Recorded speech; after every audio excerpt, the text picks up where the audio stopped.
one thing that I've heard, and I want you to react to this, is some have said that, well, the activity, let's say if there was some kind of Al-Aqsa triangle, or the activity of the strategy of blockading Strait of Hormuz, Suez Canal, all of the, Bab el-Mandeb, will actually in the long term hurt Russia and China more because they depend more on that kind of trade in Asia. But we have seen Russia and China have not been targeted in this very particular blockade that Yemen's forces, that Ansar Allah has enacted. So react to that. React to the long-term strategy, how this would affect, and how this strategy does have it seems like a very clear target, which is the United States, the hegemon.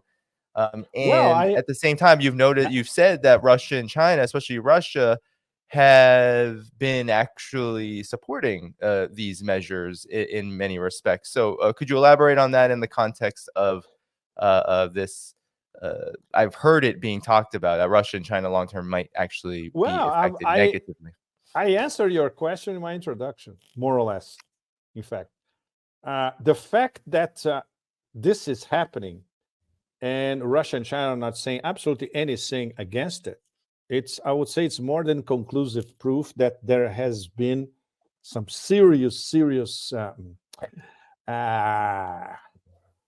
back in the room dialogue. There's no question about that. And China know that they could lose a little bit in terms of, but their ships are not being targeted. Russian ships are not being targeted. Iranian ships are not being targeted. And from the beginning, Ansarullah, they were extremely careful to circumscribe their actions. This is only Israeli ships or ships who are delivering anything, whatever, cargo, merchandise, oil, gas, etc., to Israel. And then after the so-called declaration of war by USUK, United States, United Kingdom, they said, okay, so your ships are also targets. Of course, you declare war. Basically, you declare war against us. We didn't declare war against you. We declared war against Israel. And in fact, we did not declare war against Israel. We implemented something to wake up the rest of the world to what Israel is doing, because of what we explained in our introduction, those humanitarian, religious, and moral values. So Russia and China and the BRICS, they are a sort of, I would say, a combo in the background, giving a sort of nearly invisible moral support to what the Houthis are doing out of moral support for Gaza. So this is a way, for instance, for the Chinese, which don't want to get involved deeply in anything in West Asia, apart from trade deals, to make their position, in fact, quite explicit. And at the same time, like we commented, starting to ask for serious negotiations towards a sovereign Palestinian state. And the Russian position, everybody knows, is way more complicated. But at the same time, it amounts to their, let's say, hidden ghost support to Yemen amounts to the same thing. And the rest of, and in terms of public opinion, is amazing. Virtually the whole global south is behind Yemen. And people are stunned that a country that was bombed for 7 years nonstop by a coalition where the US was leading from behind. Don't forget that. It was Saudi Arabia and the Emirates in the beginning. Then the Emirates left because they knew that this was going nowhere. So basically it was a coalition of Saudi Arabia and, with, of course, American weapons and American support from behind. And Houthis, they survived everything. And when there was the 2022 ceasefire, was in fact a Houthi victory in practice. And obviously, those with a brain in Riyadh, they can pick up the phone and call Washington and say, look, don't mess with these guys. You have no idea who you're messing with. And obviously, nobody in Washington has any idea of what the Houthis are about. Not those people at the State Department, Certainly not. Maybe a few CIA specialists, but they are not being listened to. And obviously, the old guard CIA, they know very well how tough the Yemenis are. But it's a circle of viciousness and incompetence, in fact, and it links to, for instance, it links to two of the most important books of the year who happen to have been published this past few days. In fact, one of them is going to come out in 2 weeks, and the other one came out 2 weeks ago. Emmanuel Todd's book about the defeat of the West, and Glenn Dissen's book about the possibility of a future Westphalian system, but a real Westphalian system, a new world order based on Eurasia. His book is coming out in 2 weeks. And if you read these books together, which is something that I did, I read, and then I wrote about both with an interval of 2 weeks, but I read them in sequence. And they basically are from two, very interesting, two European intellectuals, one French, one Scandinavian. Basically, Glenn in Norway, he's considered a Putinista, cancel culture, you name it. And Todd, because he has this enormously important background as a historian, as an anthropologist, as a demographer, as a sociologist, as a political analyst, etc., they cannot touch him, and discredit him. But he was ignored by most of the mainstream media. In fact, the mainstream media ignored him. Alternative or semi-alternative media, of course, radio in France, he became a superstar again, etc. And they're saying the same thing. They're explaining why the West, as the collective West, failed in the Ukraine project.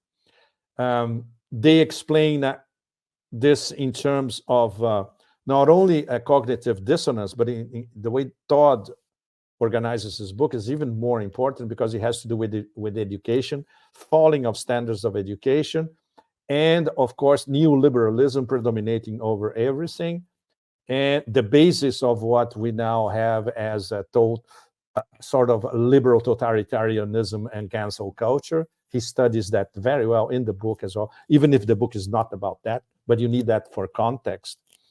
And Glenn Diesen focuses more on all the backstories leading to the special military operation, which is going to be 2 years old soon, right? And when we look at the overall reasons of why the West is failing, it comes back to the same basic set of reasons. Falling of the standards of education, what happened after the end of the Soviet Union, where the Americans believed themselves that they were the winners with unrestricted powers, and it was the beginning of a new era of another American century with no competitors, and they more or less assumed that their mission, a Mackinder-esque mission of preventing the emergence of one or two peer competitors in Eurasia, was fulfilled because China was still developing and Russia was destroyed. Post-Soviet Union, Russia was destroyed. So we had this interregnum. Then we had the war on terror, which was a war out of nothing to the benefit only of this neocon brigade, which they lost, by the way, including in Iraq. And now finally we have, I would say, political realism is back when we see two big powers, resurgent big powers, united in a strategic partnership and telling the hegemon, look, your free lunch is over. We're starting a new thing now, and we have the whole global south behind us. So how can you expect the people who really run the show in DC to accept that? They won't. And that's the problem for all of us, because we know what we're dealing with is explosive in terms of they are going to cause a big explosion because they cannot handle reality. Pure and simple. And reality now is strike them in the face in terms of all those failures from everywhere, from West Asia to the rest of Eurasia as a whole, especially, their failure in Africa. Since the end of colonialism, since the beginning of post-colonialism, which was never really post-colonialism, because if you look at Western Africa, it continued to be colonized by France, and it still is. This is a new process that has just started, and the same in Latin America. And in Latin America, obviously, they always have their favorite fifth columnists, which is the case of the Argentinian Chainsaw Massacre now, which is perfect. The guy's from central casting in terms of having a fifth columnist to destroy Argentina from the inside, Brazil-Argentina relations, Argentina-China relations, and intra-BRICS relations. It's perfect. No wonder. This morning I was watching his interview to the Wall Street Journal, and the editor of the Wall Street Journal, she was having an orgasm interviewing Milei.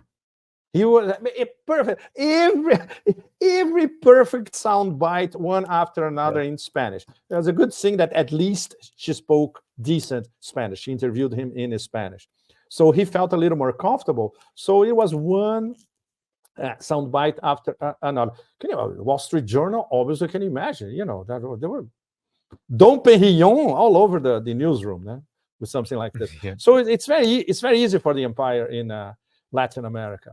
In Africa, not anymore. And in Eurasia, forget it, because they are being contested from West Asia to East Asia to Northeast Asia, our friends from the PRK. Now, even more closely linked with Russia and China. So now we have a real axis of evil: Russia, China, DPRK, right? So no wonder they're freaking out, Danny. No wonder. But when you discuss this with Russians, which are, as you know, very, very realistic and extremely precise, they think mathematically in terms. They say, no, they're going to keep postponing this thing because they always come up with a diversion.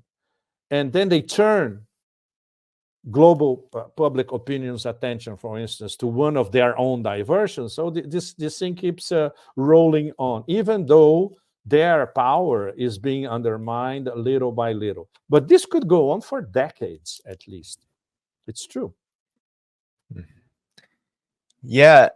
I mean, the regression that we're seeing, I mean, it really is a regression. The United States, the neocons, the Ziocons, they had all these plans to move to the bigger fish, to move to the great powers, Russia and China. Now they find themselves back in West Asia in a scenario that seems, just untenable. And how much does this have to do with, I'm wondering, the fact that you have this massive defeat in Ukraine, which is a huge blow to the encirclement and containment and destabilization agenda against Russia. You also have had the Biden administration, the United States and Europe all have to do many, many, many circles around China, from aggression, then rolling back, then playing at diplomacy. So how much of this is almost, you say, they're going crazy, but how much does it have to do with the fact that, West Asia, of course, is very strategic, and, whether it was the war on Syria or all of the provocations with Iran over the many years, we've known that the greater road is to Moscow and Beijing, that's where the neocons want to take it. But at the same time, by regressing backwards, how much of this is an acknowledgement that, well, there really is no other option? Because I think the United States knows pretty well, given its very contradictory rhetoric, that Russia kicked their butts in Syria, that they were basically forced to roll back their destabilization and regime change effort in Syria. It's not going to go any better in a road to Iran. It's going to go much, much worse. So they know this, but yet they're back. So how much of this has to do with conceding that at this moment, Russia and China are untouchable in many ways? That's the problem. They grudgingly have to admit that they cannot do absolutely anything to contain the ascension of China, the strategic partnership, Russia-China strategic partnership, the fact they are both coordinating the expansion of BRICS, the fact that sooner rather than later, and sooner means this year, 2024, the year of the great decision, in fact, we're going to start having practical mechanisms that will accelerate de-dollarization. This was the key theme of my dinner last night and my lunch today. We were discussing that. I cannot publish anything at the moment. It's confidential, but you're going to hear some very, very important things happening in the next few months. So this means it's accelerating. I would say relatively fast. I talked about some of these things with Michael Hudson, and Michael. So it's confidential. Michael, he won't be publishing anything for the moment about that. And as soon as we have, let's say, a roadmap of what's going to happen in the next few months, especially before the BRICS summit in Kazan in October. And then Michael is going to be one of the key guys who's going to get on board and probably explain, especially for an American audience, what's in the works. It's fascinating. Technically, it's a bit complicated, especially to explain in layman terms. In fact, I am being briefed. I am learning from these guys, And of course, as soon as we have direct Russian endorsement, so this means the Russian government will be behind what's going to happen next. This means that sooner or later the Chinese government will be behind that, and the other BRICS. And this is the idea, to have this ball rolling before the summit in October. And it's very interesting because these negotiations on de-dollarization, they were much more advanced within the Eurasia Economic Union, with our friend Glaziev, who is the minister in charge of the macroeconomics of the Eurasia Economic Union. But now, because of BRICS, the Russians, this is our presidency of BRICS this year. We need to come up with something very solid and very fast to show to the partners and to show to the global South as a whole. So that's an extra incentive. Early this week here, we had the first meeting of the BRICS Sherpas and Sous Sherpas. The guys who prepare everything, and they have to discuss everything. So it's good. Ryabkov, the deputy foreign minister, was there. He's the point man in Russia coordinating all that. Lavrov went there. Lavrov then talked about it. So okay, everybody's very optimistic. But don't forget, it's very complicated. You're going to have to, on the same table and with the same policies, you have to satisfy the Indians, the Brazilians, Saudi Arabia. It's very, very, Iran, it's very, very complicated. But they're up to the challenge. They're up to the challenge because when they look at the geopolitical map and the incandescent possibilities that certainly the hegemon are going to pick up to, basically the number one agenda is set fire to West Asia. We discussed that in our previous podcasts. Why? Because West Asia is essential for the Belt and Road Initiative. West Asia is essential for the overarching Chinese idea. And it's essential in terms of unifying West Asia, unifying some of the most important lands of Islam, means these lands of Islam doing more trade with other parts of the world, not only Eurasia, but the other parts of the world as well. So what is the hegemon? The hegemon is based on divide and rule, as all of you know. What's plan A with no plan B? Let's set fire to West Asia, which is exactly what's happening now, right? As the previous set fire to is, okay, how do we set fire to Russia? Okay, we set fire in Ukraine, and the fire in Ukraine is going to contaminate Russia. We all know where's this going at the moment, right? So, they're specialists in failed wars because it's the only, as the empire of forever wars, is the only thing that they know how to do. The problem now is we are dealing with an absolutely out of control vessel, the aircraft carrier in Israel. And they have their own agenda, which is not the agenda of those different silos in Washington. No, it's the agenda of those from that special tribe or tribes who believe that they run the world. And that's why it gets so much more complicated. These are the only people who can relaunch a failed war on terror and get away with it. Nobody's going to say this is absurd. Only us independents. But this is our job. We have to do that. But the system, the system that still runs geoeconomics and geopolitics around the world, most of it, they say, oh, okay, no problem. After all, these people control the system as well. And that's what's so complicated. It's much more complicated now. If we thought that we had a complicated geopolitical situation in 2001, post 9/11, no, now it's the real deal. Because now it's an accumulation of failures. Now it's the cosmic humiliation of NATO as a whole in Ukraine, which they can't disguise by any means that they think, it's going to have a ceasefire, we're going to fire Zalushny. Who cares?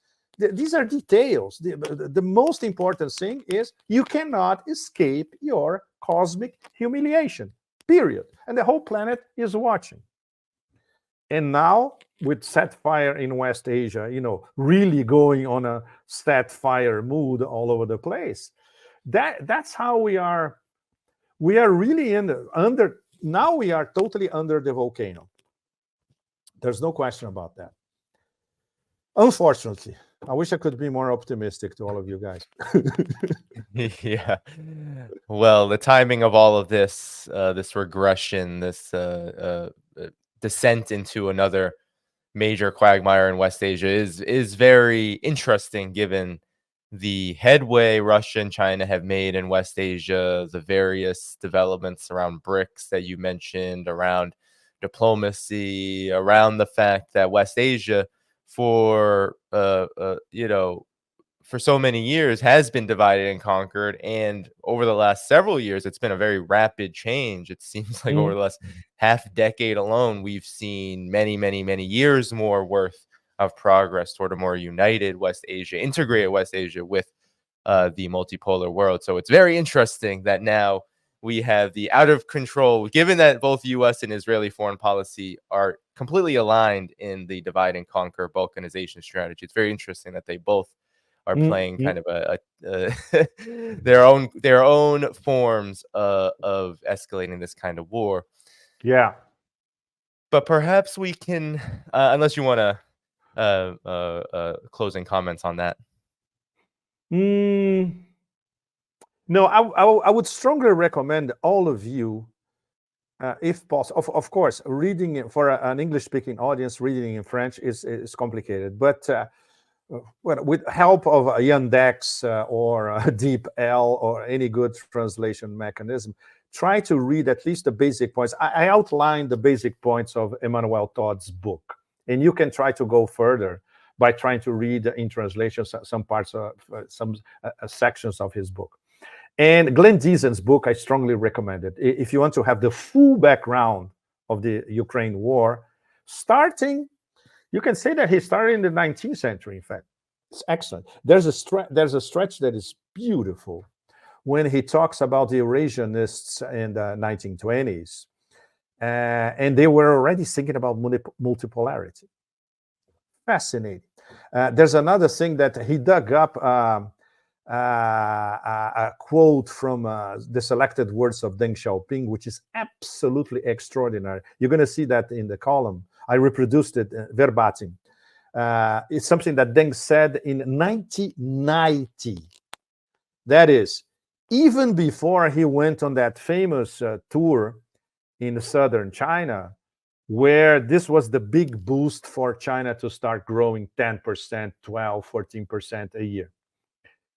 And Deng was talking about multipolarity in 1990. No wonder. Well, I consider him the most important political figure of the 20th century. And many people would agree. No wonder. He was a real visionary. And in fact, he had the vision of how to turn China into I would say, a moderate wealthy country, but at the same time, the #1 trade and economic power in the world. It's all due to Deng. And it's great that Glenn revived a little bit of the importance of Deng. So these are two details, literary related, let's put it this way. The other thing is keep a very, very close eye to what the BRICS are going to do throughout this year. Because it's something that we discussed here at the end of last year. Like, look, guys, you have 1 year, you have one shot and 1 year to do it. If you blow it, we're all fucked. All of us. And obviously the Russians totally understand that, And we're going to see, especially after the elections, next month are the elections here. Vladimir, of course, is going to be reelected. So there's going to be there's going to be some key changes in key posts, including the Russian Foreign Ministry. We still don't know who's going to be the next one. Could be some changes in the Ministry of Defense as well. And obviously, they will want to speed up everything in Ukraine. Don't forget that there is an on-the-record promise by Shoigu made a few months ago that the SMO is going to finish in 2025. So he already gave a date. So they have to, there's a lot of mopping up to do in 2024, right? And this is something that we're going to learn in the next few weeks. It's great. I'm going to be here for 2 months, so we're going to have a lot of stuff here from the lion's mouth in the next few weeks, right? These next few weeks are very, very important.